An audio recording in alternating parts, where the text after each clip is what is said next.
Welcome friends to the Beaver Dam. So this is actually a member requested video. So this was for this last week. I was supposed to make it, but the subathon kind of wiped me out, and honestly I didn't have time to upload it, and I had a version of it ready to go, except that it mentioned the subathon being like, yeah, I'm currently streaming, and so I wanted to cut that part out, obviously, because the subathon is now over, thanks to all who came.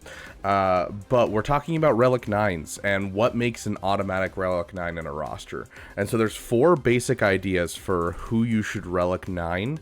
And so the 4 ideas are, are they a tank? Because tanks benefit the most from Relic 9s. You get tons of protection, tons of help, all kinds of stuff that's amazing for a tank. So are they a tank is one of the most important things. The next one is, are they the leader of a ship, specifically a capital ship? So like Piet, Radis, you know, obviously Darth Revan, all those kinds of stuff. Those are Relic 9s. Those are automatic Relic 9s. The next one is, are they a GL? Because GLs just, in general, they always can use the Relic 9. You know, they get huge buffs because they get increases per Relic level for health and protection already. So it's just amazing on any GL.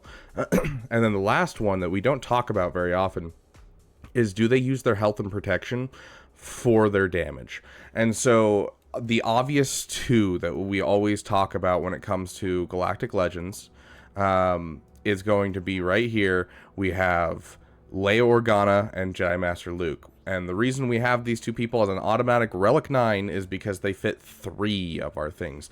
They are tanks, they are GLs, and they deal damage equal to their protection or health. For Leia, it's health. For him, it's protection.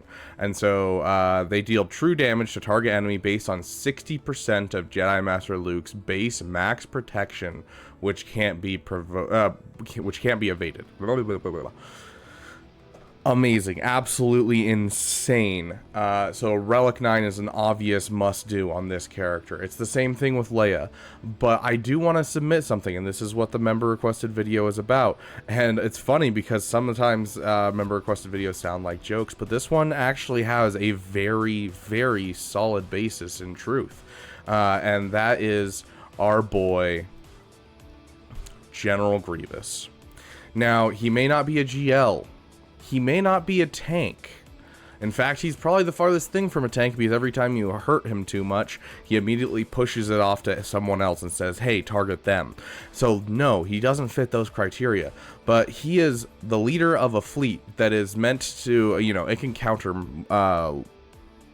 Executor, it can counter Profundity. Like, this is a fantastic fleet, and he's the leader of it. And so already we have one right there.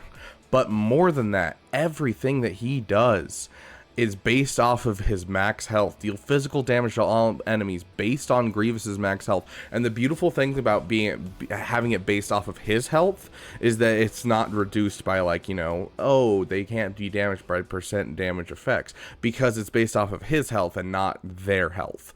And so he still does crazy damage. And so that Relic 9 is going to give him tons and tons of power. So not only is he going to be beefy, which is what you want because you don't want him dying off easily, you're also going to increase the speed and the viability of the Malevolence fleet, and you're also going to be just ramping this guy's damage so much.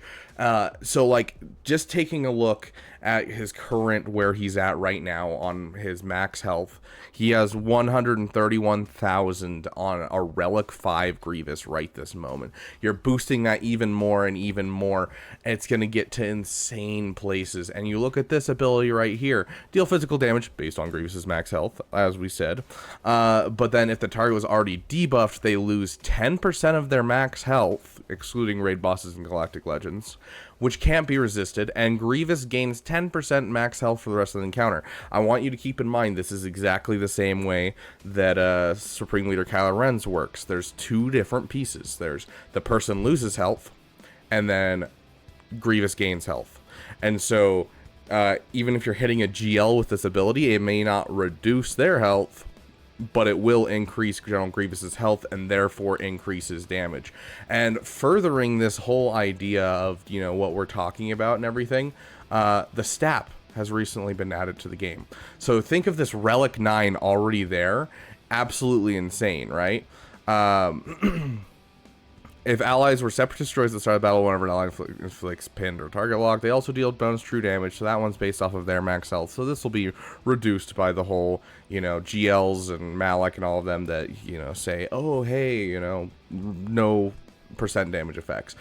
But his Omicron, when stab gains overcharge, all allies gain 20% max health, stacking for the rest of the battle, and recover 10% health and protection. This can keep ramping like this, and you're going to get this multiple times each game. You're going to be getting like an extra 100% multiple times throughout the battle. You're looking at doubling, tripling, quadrupling General Grievous's overall health, which means he's going to be hitting like a freight train. So I don't know about you, but that sounds like a really fun Relic 9. I'm not going to say it is the best Relic 9 in the game, but I am going to say consider putting him up to Relic 9. If you're looking for a fun little peepee, why not use someone who matches two of the things? Because, you know, people are putting like Wrecker up to Relic 9. It's like, yeah, Wrecker's a tank. Excellent. Throw him up to Relic 9. He's also part of a fleet. Throw him to Relic 9. Yeah, that works. But, like, this guy is the head of a fleet, and he uses his health as damage. Like, that's insane. I would love to see more Relic 9s of General Grievous. But that's about all I've got for you guys today. Keep that in mind, those 4 things. If they match any of these, they're worth a look at Relic 9. If they match multiple, they're worth a absolute let's do it. So, tanks. Tanks deserve Relic 9. Are they a GL? Deserve Relic 9. Are they the leader of a fleet? Deserve a Relic 9. Or are they using their health or protection to deal damage? They deserve a Relic 9. So, thank you guys so much for watching, and thank you again to all those who came out for the subathon. If you want to be able to request videos like this, consider becoming a member. There is a link in the description below. We'll be starting up our next poll here in the next couple hours, so keep an eye out, and I will see you guys in the next video.